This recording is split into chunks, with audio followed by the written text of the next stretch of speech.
नमस्कार आदित्य जी, बहुत बहुत स्वागत है आपका। नमस्ते। वापस बुलाने के लिए बहुत बहुत धन्यवाद। आपको प्रणाम और आपके दर्शकों को भी। आदित्य जी, हमारे पड़ोस का देश जो एकमात्र हिंदू राष्ट्र है नेपाल, वो सुलग रहा है, जल रहा है। आर्मी ने टेक ओवर कर लिया है। अपील की गई है युवाओं से कि कृपया करके वो अपना आंदोलन स्थगित कर दें।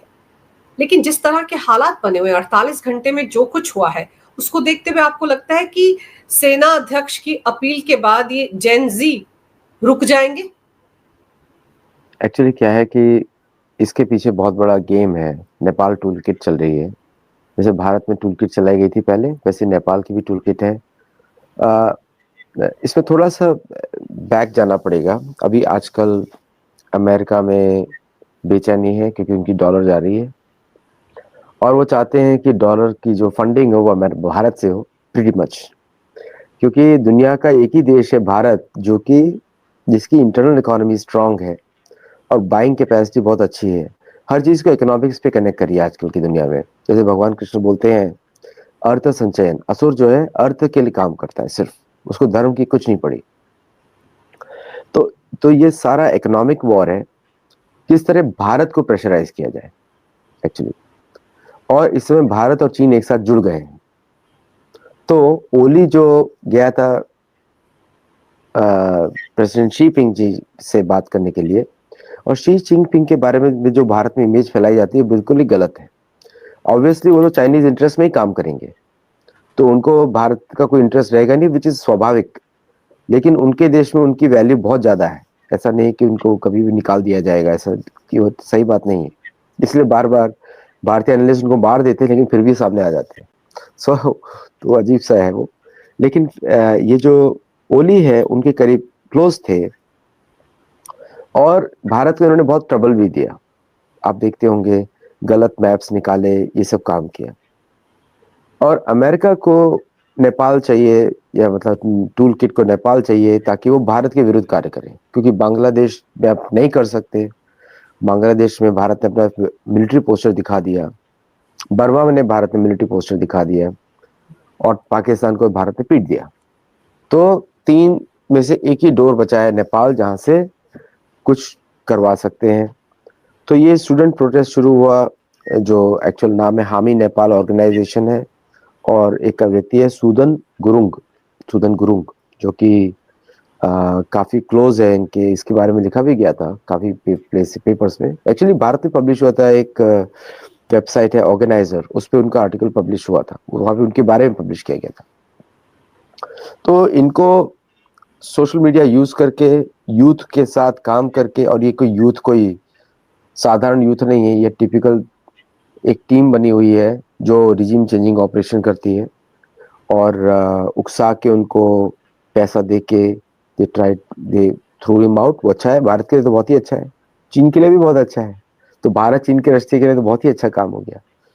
और साथ में कहीं ना कहीं आप देखते हैं कि यूएस एम्बेसडर का डायरेक्ट इन्वॉल्वमेंट, जैसे कि आपको याद होगा पहले एक एरिक करके एक अमेरिकन राजदूत थे भारत के अंदर, और ही met openly met opposition party, सब जगह मिल रहे थे। अभी भारत में कोई एम्बेसडर नहीं है। तो ये सारा जो फॉरेन पॉलिसी चल रहा है सेंट्रल कमांड से चल रहा है। तो इसको पूरे इंसिडेंट को आप ओवरऑल जियो पॉलिटिक्स में देखिए कि किस तरह भारत को भी इससे फायदा हुआ। एक्चुअली ओली गया था, और चाइना को भी फायदा हुआ कि उसके रिलेशन सब अच्छे होंगे भारत के साथ, और साथ में हिंदू राष्ट्र ऑफ नेपाल को भी बहुत फायदा हुआ। तो हार तो सिर्फ उसी की हुई जिसने क्रिएट किया था, और साथ में उसको सोशल मीडिया से भी जाना पड़ा। ये इसी इसको टूल किट बोलते हैं कि इट इज रिपीटेबल फॉर्मेट। शुरू हुआ टूनिशिया से, फिर प्रयोग किया गया भारत में, प्रयोग किया गया भारत के आसपास बांग्लादेश, और भारतीय मीडिया को भी बहुत प्रयोग किया गया, लेकिन भारत ने लॉस बना बना के उसको कंट्रोल में लाए हैं, भारत में भी। और तो ये टूल किट जो चल रही है, रिपीटेबल मॉडल्स, उसकी बहुत बड़ी हार है एक्चुअली। मैं इसको इस तरह देखता हूँ, बिकॉज अब भारत वो नहीं है जो पहले ये लोग सोचते थे।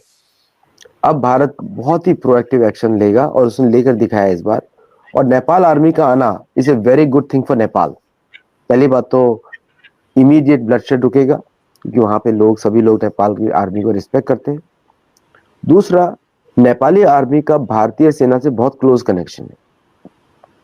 गुरखा रेजिमेंट है भारत में, और साथ में वो लोग अपने देश के लिए समर्पित हैं। और ये जो हामी नेपाल है और ये सब ऑर्गेनाइजेशन है, ये तो सब फॉरेन एजेंसीज के लिए काम कर रहे हैं।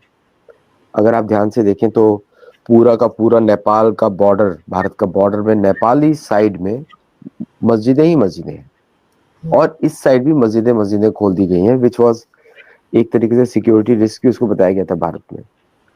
तो इस समय भारत को भी, मतलब भारत भी इसमें प्रोएक्टिव एक्शन ले रहा होगा कि वो सब कनेक्शंस बंद हो, और ये फैंटास्टिक अपॉर्चुनिटी है, क्योंकि अभी तक तो चाइना सपोर्ट करता था, अब सडनली अब चाइना को मालूम है कि टूल किट तो किसकी है, China should not play in that tool kit. और उसको, चाइना को ये भी मालूम है कि भारत कभी किसी टूल किट का पार्ट नहीं रहा है, किसी के अगेंस्ट, किसी के नॉन अलाइंड है तो किसी के साथ किसी का वो मोहरा नहीं बना भारत अभी तक, किसी का भी, खुद की उसकी शक्ति है।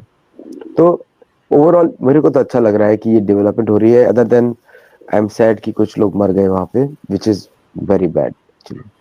पर आदित्य जी, अमेरिका ने यहाँ पे रायता फैलाया, क्या आपको लगता है कि CIA, डीप स्टेट या ट्रंप बहुत बौखला गए थे? अभी पिछले हफ्ते जो कुछ चाइना में हुआ, SCO का समिट हुआ, उसके बाद विक्ट्री डे परेड हुआ, भारत के प्रधानमंत्री तो वापस आ गए थे, लेकिन ओली तो वहां पर थे, विक्ट्री डे परेड में भी हिस्सा लिया, और वामपंथी विचारधारा वाले हैं वो तो शी जिनपिंग के बहुत क्लोज थे। और अगर अब वही हट गए हैं, पता नहीं कहाँ छिपे बैठे हैं इस वक्त, वो तो घर खाली करके चले गए, बताया जा रहा है कि आर्मी ने उनको किसी सेफ जगह पर रखा है, लेकिन ओली का जाना आपको नहीं लगता कि चाइना के लिए झटका है? क्योंकि वो तो चाइना के लिए काम कर रहे थे, उनकी एम्बेसडर से कैसे रिश्ते थे उनके, वो जग जाहिर है। एक्चुअली क्या है कि आपने देखा होगा लास्ट SCO समिट में चाइना ने उनको बिल्कुल भाव नहीं दिया। जब उन्होंने बोला कि भारत के साथ हमको मदद, भारत के विरुद्ध हमको मदद करिए, कि उन्होंने वो चाइनीज मॉडल अपना के, लैंड मेरी है जैसे चाइना करता है, फेक मैप्स, वो मॉडल पे वो काम कर रहे थे। और भारत जो है ऑब्वियसली भारत के विरुद्ध कर रहे थे, चाइना ने उनको इग्नोर कर दिया, पब्लिक में इग्नोर किया उनको, पब्लिक में ओली को बोला कि deal with India your bilateral issues, सीधा बोल दिया। तो दैट वाज अ साइन कि भारत और चाइना कोऑपरेट कर रहे हैं वहां पे। लिपू लेक वाले मामले की बात कर रहे हैं ना आप, जहां पर एक कहा कि हमारा भी स्टेक है। करेक्ट, वो तो भारत का हिस्सा है। तो चाइनीज टूल किट वहां पे बंद हो गई। अब चाइना को पता लग गया कि उसका जो असली एनिमी वही है जो भारत का ही है। और भारत का, आपने जैसे पहला पॉइंट बोला, अमेरिका में तो बेचैनी है बुरी तरह कि भारत और चीन कैसे साथ आ गए। और आप भारत और चीन का कोऑपरेशन देखिए कि चाइना ने एक गार्ड नीचे किया टूल किट का, सो दैट ओली चला गया। और जो भी अब दूसरा बनेगा, देखिए अमेरिका के साथ एक जोक है, अमेरिका जिसको सपोर्ट करता है उसको हेलीकॉप्टर में भागना पड़ता है ना, छत से, वो भी। तो इसको सेफ पैसेज दिया गया दुबई के लिए, which is a close India ally. किसी और, कहीं और नहीं भेजा गया, उसको दुबई भेजा गया। यूएई इसे भारत का दोस्त है, भारत का एलाई है। यूएई के strategic reserves are stored in India, तो India has the very good relations. तो दुबई भेजना मीन्स कि कहीं ना कहीं भारत की इसमें सहमति है। और स्टूडेंट रिवोल्ट में यूएस एम्बेसी का डायरेक्टली इन्वॉल्वमेंट देखना हामी नेपाल के थ्रू शोज किसकी हार हुई है। तो बेचैनी तो अगर चाइना पे थी तो नेपाल पे तो डबल बेचैनी होनी चाहिए, कि अब तो हिंदू राष्ट्र की गवर्नमेंट आएगी। भारत तो चाहेगा कि किंग ज्ञानेंद्र वापस आए, हम चाहते हैं कि मोनार्की वापस आए, एकमात्र हिंदू राष्ट्र बना रहे नेपाल। और नेपाल की भलाई भी इसी में है कि पशुपतिनाथ का आदर हो, सम्मान हो, कि वहां पे कोई अब्राहमिज्म करके कुछ फैले ना। तो मिशनरीज भी यहाँ पे इन्वॉल्व है, क्योंकि आजकल क्या होता है कि यूएस एम्बेसी जो है, इसके दो सेनाएं होती हैं, एक होती है मिशनरी की सेना और दूसरी होती है इसकी मीडिया की सेना पूरी दुनिया में। तो मिशनरी के नाम पर मीडिया में घुसते हैं प्रचार करने के लिए। प्रचार की क्या जरूरत है भाई, उनका ऑलरेडी रिलीजन है भाई, क्यों तुमको प्रचार करने की जरूरत है? और ये जो गवर्नमेंट, यूएस गवर्नमेंट और क्रिश्चियन मिशनरीज का जो ये जो स्ट्रॉन्ग रिलेशनशिप है, ये इस मॉडल को स्टडी करने की आवश्यकता है पूरी दुनिया में, क्योंकि ये पुराना कॉलोनियल मॉडल है। जैसे निर्मला सीतारमन जी ने बोला कि चर्च के माध्यम से ही कॉलोनाइजेशन हुआ है हर जगह, और जब कॉलोनाइज लोग हो जाते हैं तो फिर उसके बाद आसानी से कंट्रोल हो जाते हैं। Philippines is a classical example, जैसे बिका हुआ राष्ट्र है। तो आई वाज सरप्राइज कि फिलीपींस को हमने ब्रह्मोस दे दिया, क्योंकि वो सारा बेच देगा यूएस को टेक्नोलॉजी उसकी। एक एक पुर्जा का फोटो निकाल के भेज दिया होगा अब तक तो ये जो नेपाल में जो भी हुआ, आउटकम तो कुछ और चाहते थे लोग, लेकिन जो आउटकम आने वाला है वो कुछ और होगा। यानी तो कि जो सपना देखा था वहां पर डीप स्टेट ने, सीआईए ने, वो धराशायी हो गया है। अपने मंसूबों में वो कामयाब ही नहीं हो पाए। तो अपने आप को, सबको जो अदृश्य राज्य हैं उनको पीठ थपथपानी चाहिए, जो भारत के अदृश्य राज्य हैं, कि भाई अच्छा काम किया आपने, बहुत अच्छा काम किया। तो चलिए, ट्रिगर पॉइंट इस मामले में ये मान लेते हैं कि वो 26 जो अमेरिकी एप्स थे उन पर जो रोक लगाई, बैन लगाई ओली ने, उसके चलते ही ट्रिगर हुआ। हालांकि बहुत पहले से वहां के रेजिम के खिलाफ लोगों का गुस्सा था, लेकिन वो किस लिए रोके?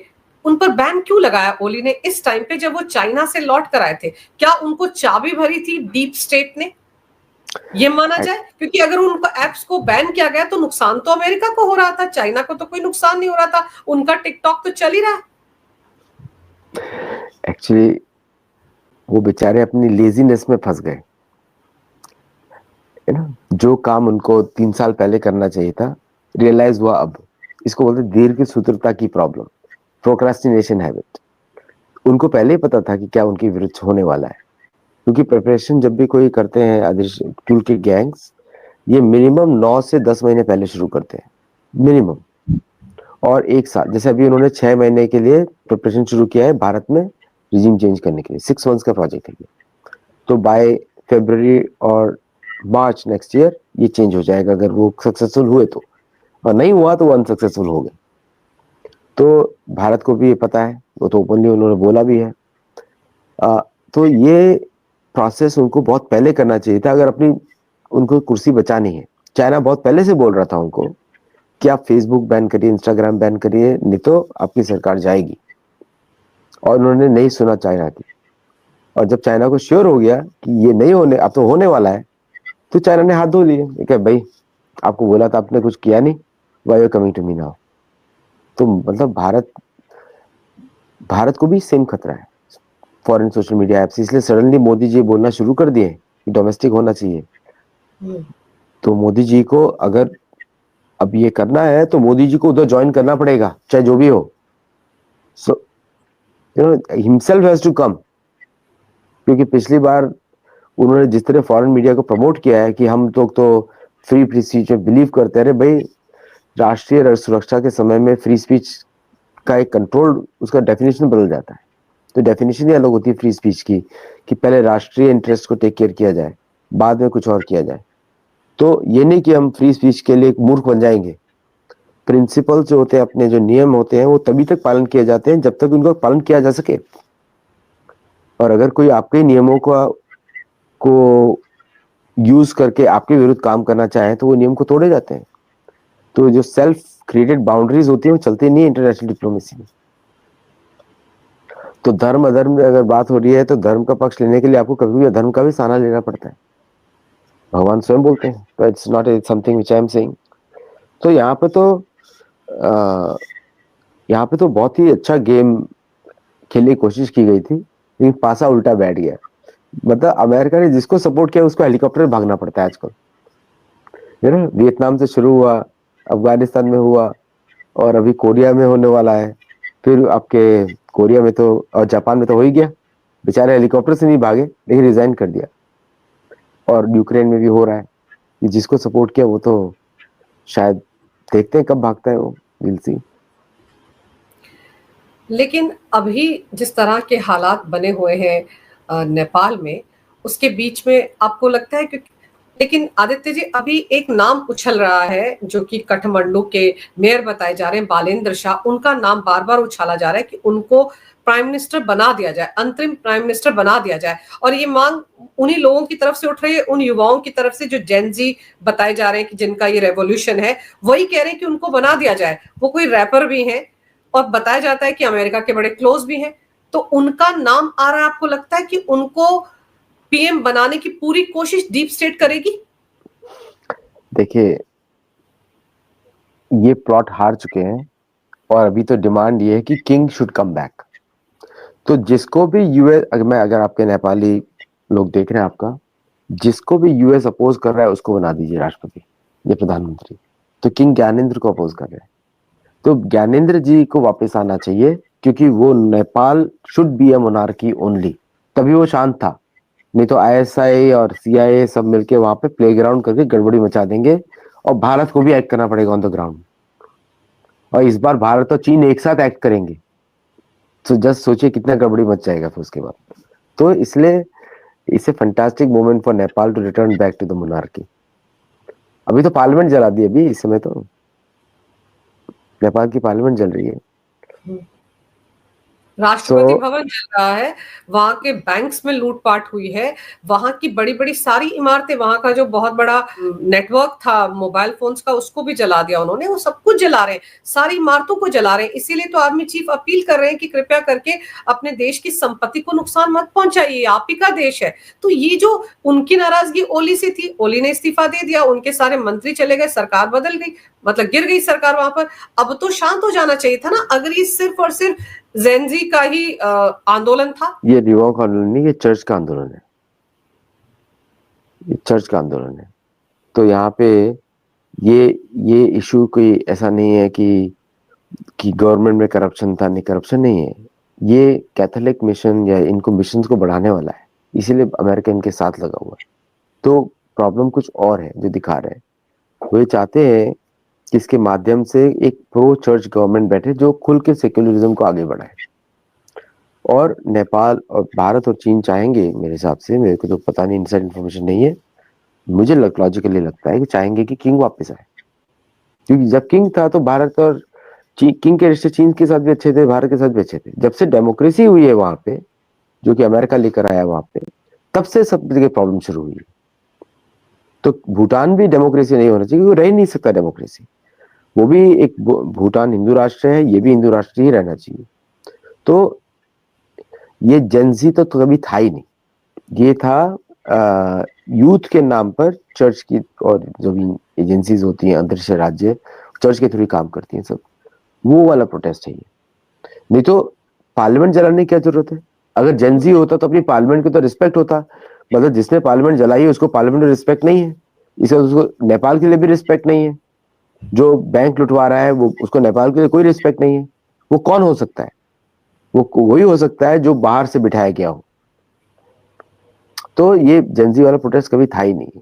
और भारत को भी मालूम है, सबको मालूम है, जो मतलब अगर मैं उसको पढ़ सकता हूँ just based on social media analysis, तो इसका मतलब कोई भी समझ सकता है भारत में।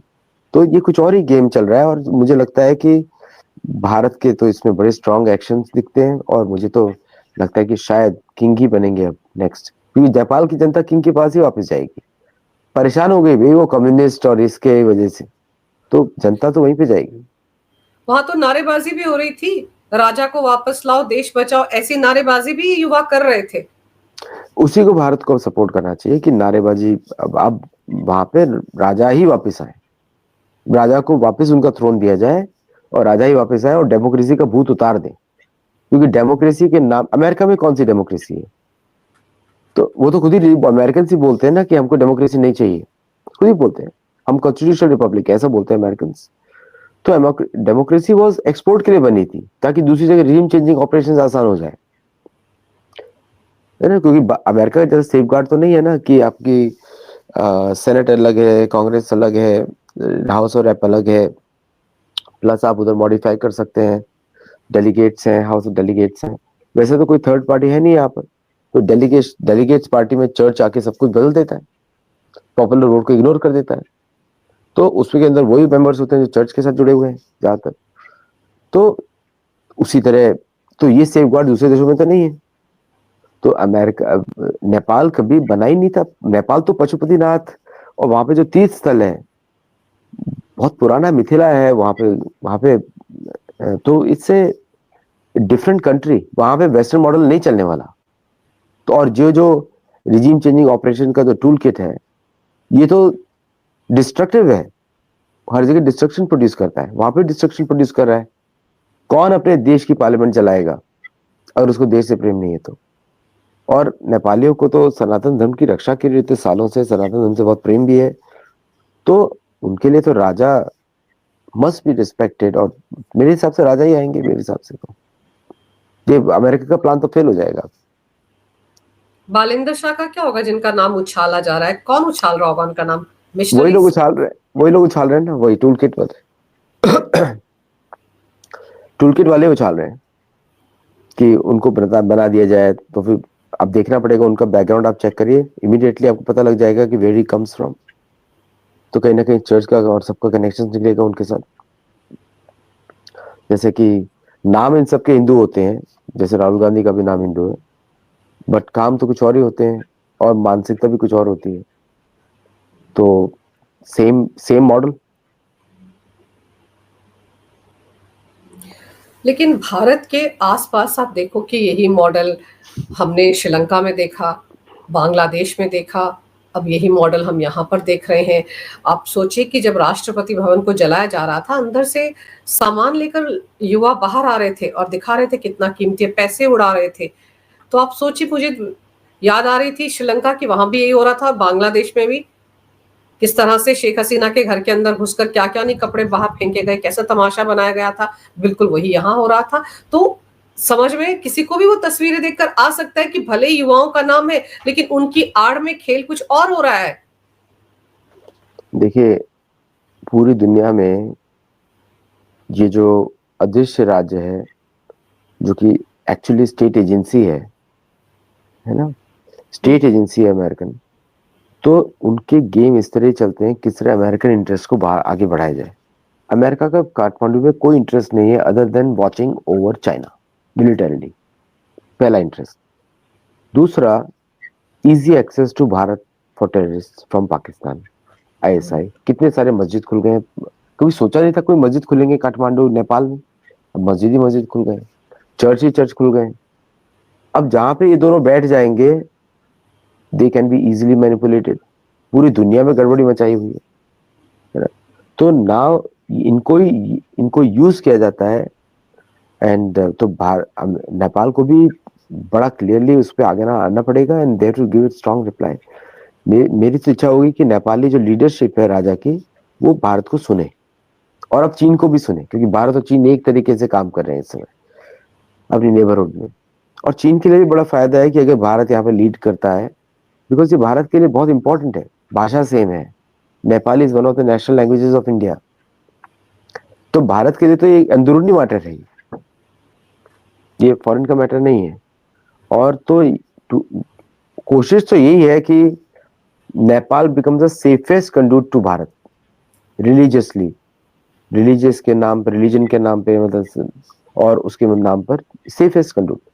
तो उसी को अनस्टेबल करना जरूरी है to make it do things which they want, west wants. और इसमें तो मुझे तो फेलियर दिखाई दे रही है इस समय, क्योंकि सबको, अगर हम और आप सोशल मीडिया पे डिस्कस कर रहे हैं, इसका मतलब बाकी लोग तो कुछ और ही कर भी चुके होंगे। जैसे आप कह रहे हैं कि राजा को फिर से बनाया जाना चाहिए, अगर ऐसा होता है तो बहुत अच्छा है, हम इस इलाके के लिए, भारत के लिए अच्छा है, चाइना के लिए भी कुछ हद तक अच्छा ही माना जा सकता है। हालांकि वहां पर जो कम्युनिस्ट सरकार रही है उसको चाइना सपोर्ट करता रहा है, और आज तो वो तस्वीर भी दिखी जब वो कम्युनिस्ट का झंडा जो था वो भी यूथ ने उतार के फेंक दिया। तो अब तो अगर राजा वापस आते हैं, उनके आने की गुंजाइश आपको कितनी लगती है कि डीप स्टेट अभी भी कोशिश करेगा कि बालेंद्र शाह जैसे को पीएम बना दिया जाए? देखिए, डेमोक्रेसी नेपाल के लिए फिट ही नहीं है, वो किंगडम है, और डीप स्टेट चाहे कुछ भी कर ले, it all depends on Nepali जनता। अगर नेपाली जनता बोलती है कि हमको राजा वापस चाहिए, which they want, majority, silent majority is the main majority of Nepal, धार्मिक देश है, बहुत ही धार्मिक देश है, तो राजा को ही लेकर आएंगे, लाना चाहिए। और उसके लिए अगर उनको यशेंद्र जैसे जितने लोगों को पाकिस्तान नेपाली आर्मी को उसको अरेस्ट करना चाहिए कि एम्बेसी से प्रमोट किया हुआ डीप स्टेट से, क्योंकि सब मीडिया खरीद लेते हैं, सारा मीडिया भी झूठ बोल रहा है, सब कोई झूठ बोल रहा है, ऐसी प्रोजेक्शन किया जाता है। जो राहुल गांधी के आधे से ज्यादा फॉलोअर्स पाकिस्तान में है, पाकिस्तानी एंड बॉट्स हैं, क्योंकि 50 मिलियन फॉलो तो नहीं करते हैं उसको तो शायद मुश्किल से 2 लाख भी फॉलो नहीं करेंगे। तो इसी तरह उसको प्रमोट किया जाता है, बड़ा बना दिया जाता है, अमेरिकन सोशल मीडिया प्लेटफॉर्म पे फेक नंबर्स दिखाए जाते हैं। आप बोलते हैं कि अरे मेरे इतने फॉलोअर्स हैं। अरे आपको, अगर आप मुझसे 10 साल से बकवास कर रहे हो और आपके फॉलोअर्स 10 मिलियन है, इसका मतलब ये क्यों फेक है? वो इंटेलिजेंट लोग थोड़ी आपको फॉलो करेंगे। हम लोग तो कितना मेहनत करते हैं फिर भी हमारे गिने चुने फॉलोअर्स रहते हैं, क्योंकि रियल है नंबर, तो इन लोगों का तो रियल नहीं है। तो देयरफॉर वो टूल किट गैंग तो एक्सपोज हो चुका है और अभी उसको थोड़ा सा पुश किया जाएगा बाकी लोगों से, तो राजा must come back. Aditya ji, PM Modi ने भी नेपाल में जो कुछ हो रहा है उस पर चिंता जताई है। ये कहा है कि नेपाल में जो लोग मारे गए हैं उनसे मैं बहुत दुखी हूं, और ये सारी बातें यानी कि नेपाल के हालात पर सीसीएस की बैठक में डिस्कशन हुआ है। क्योंकि भारत के लिए सिक्योरिटी प्रॉब्लम है ये, जैसा हम लोग डिस्कस किया, ये सिक्योरिटी प्रॉब्लम है भारत के लिए। नेपाल के थ्रू कुछ और करना चाहते हैं तो सीसीएस की मीटिंग हुई है कि क्या स्टेप्स लिए जाए, क्योंकि भारत के लिए सिक्योरिटी इशू है कि किस तरह मोदी जी के फ्रेंड स्टेट कंट्री, जो अपना को मोदी तो नहीं बुलाते हैं, वो बुलाते हैं फ्रेंड्स, किस तरह वो एक्शंस ले रहे हैं भारत को ट्रबल करने के लिए। जो पीटर नवारो जो थ्रेटन कर रहा है, बाकी लोग थ्रेटन कर रहे हैं, यही है, यही सब चीजें हैं। किस तरह भारत में घुसेंगे, किसी को मलेशिया भेज दिया मीटिंग के लिए, तो यही प्रॉब्लम है। सीसीएस का मीटिंग इसीलिए हो रहा है, और साथ में कुछ और भी, बिकॉज ऑपरेशन सिंदूर अभी खत्म नहीं हुआ है, ऑपरेशन सिंदूर चल रहा है ना। तो अभी इजराइल ने भी बहुत एक्शन लिया, उसने बोला कि अमेरिका कोई लेना देना नहीं है, तो और भी एक्शंस होंगे अभी, तो इसलिए कंबाइंड इफेक्ट होगा। और आई एम श्योर कि Nepali army will manage the situation. को पता, हिंट दे दिया गया होगा कि भाई प्रॉब्लम किधर है। अगर चाइना और भारत दोस्ती की बात कर रहे हैं, तो नेपाल को एंटी इंडिया एंटी चाइना क्यों बनाया जा रहा है? कौन बना रहा है? और वेपन सप्लाई करने के लिए आर्म्स डीलर्स इन्वॉल्व है सारे इधर, वेपन सप्लाई करने के लिए, ताकि अमेरिकन वेपन्स आए, लिसनिंग पोस्ट मिले अमेरिका को, चाइना को देखने के लिए, सुनने के लिए। That's what they want. उनका ऑब्जेक्टिव उतना ही होता है, पहाड़ के ऊपर बैठ के कोई डिवाइस लगा देना ताकि monitor China. That's what they must be doing, trying to do. Bangladesh में भी तो वही कहानी थी ना कि सेंट मार्टिन आइलैंड मिल जाए। हाँ, वही कहानी थी। सेंट मार्टिन आइलैंड अगर बांग्लादेश देता है तो I don't know whether Indian army navy will have taken action. कोई और चारा नहीं। जस्ट बिकॉज आप डियो गार्सिया में बैठे हो, आपको उधर चाहिए, अरे क्यों चाहिए? जाओ ना, अपने अमेरिका में रहो ना यार शांति से। Why you have to come to Asia? ऐसा कोई जवाब तो देना चाहिए कहीं ना कहीं। ये जो भी आंदोलन हो रहा है, इसमें जिस तरह से मारा गया, पीटा गया, जिंदा जला दिया गया एक महिला को, ये सब कुछ नेपाल की यूथ कर सकते हैं क्या? मेरे को तो ये समझ में नहीं आ रहा है। जैसे कि भीड़ में ऐसे लगता है जैसे आईएसआई के कुछ एजेंट घुस गए होंगे, क्योंकि आप सही कह रहे हैं, नेपाल और भारत का जो बॉर्डर है, वहां इतने अनगिनत मदरसे हैं जिनकी फंडिंग आईएसआई कर रहा है। आईएसआई तो कंगाल है, फंडिंग तो सीआईए कर रहा है, आईएसआई फ्रंट है। और ये एग्जैक्टली आपने बोला, इस तरह महिलाओं को मारना, ये हिंदू का कल्चर ही नहीं है, इस तरह जलाना कल्चर ही नहीं है। तो इसका मतलब ये सारा मुस्लिम क्रिश्चियन ड्रिवन प्रोटेस्ट है, पूरा का पूरा।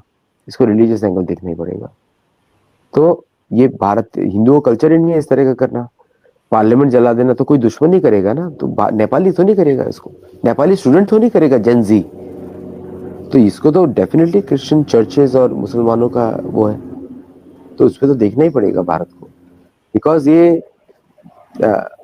जो टूल किट गैंग है उन्हीं के बस पे चलती है, चर्च या बेसिक चर्च पे चलती है या फिर मस्जिद पे चलती है टूल किट गैंग, बाकियों पे नहीं चलती है।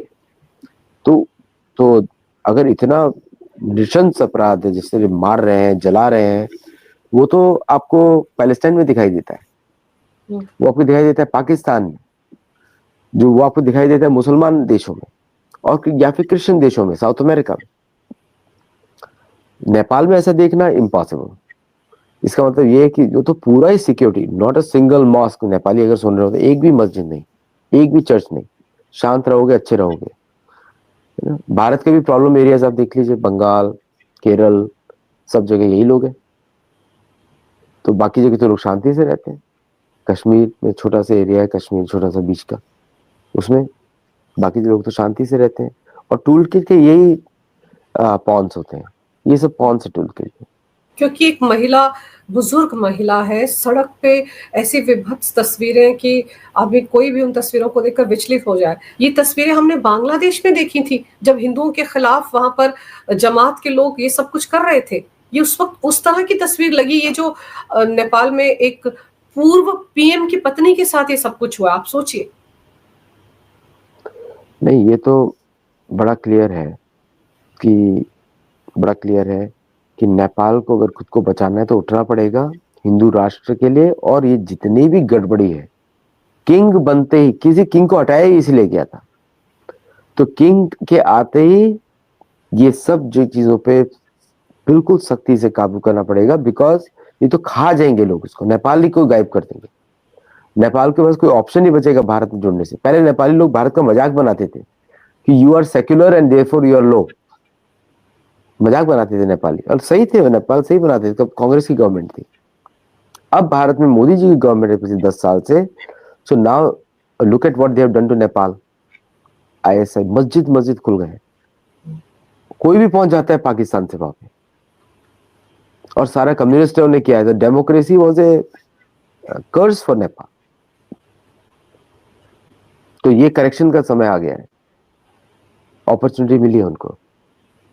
बिल्कुल, ये अपॉर्चुनिटी मिली है, ये करेक्शन का समय है। और हमारे प्रधानमंत्री ने भी कहा है कि नेपाल में सुख, शांति, समृद्धि बहुत अहम है और भारत की नजर है पूरे हालात पर। और उन्होंने नेपाल के लोगों से शांति बनाए रखने की अपील भी की है। और सीसीएस में अगर ये मुद्दा डिस्कस हुआ है तो इसका मतलब ये है कि आने वाले कुछ घंटों में हम कह सकते हैं कि भारत की तरफ से भी हो सकता है कोई एक्शन लिया जाए इस मामले में। क्योंकि नेपाल को कम से कम उसके हाल पर तो नहीं छोड़ा जा सकता, लेकिन वहां की सेना अगर आगे आ गई है तो भारत के साथ सेना की बहुत अच्छी अंडरस्टैंडिंग है। तो उम्मीद करते हैं कि वहां पर शांति स्थापित होगी। और जो लोग बालेंद्र शाह को पीएम बनाने का राग अलाप रहे हैं, उनकी पोल पट्टी भी खुल गई है। और जिस एजेंडे के साथ वहां के युवाओं को भड़काया है अमेरिका ने या वहां की एजेंसियों ने, वहां के टूल किट गैंग ने, उस एजेंडे में वो कामयाब नहीं हो पाए हैं। और अब आने वाले दिनों में देखना होगा कि किस तरह के हालात वहां पर बनते हैं। फिलहाल आर्मी ने टेक ओवर कर लिया है। आपने इस विषय पर जो विस्तार से जानकारी मेरे दर्शकों को दी, आदित्य जी, आपने मेरे लिए समय निकाला, इसके लिए आपका बहुत बहुत धन्यवाद। नमस्कार। भारत माता की जय हो। वंदे मातरम। जय श्री राम। जय श्री राम।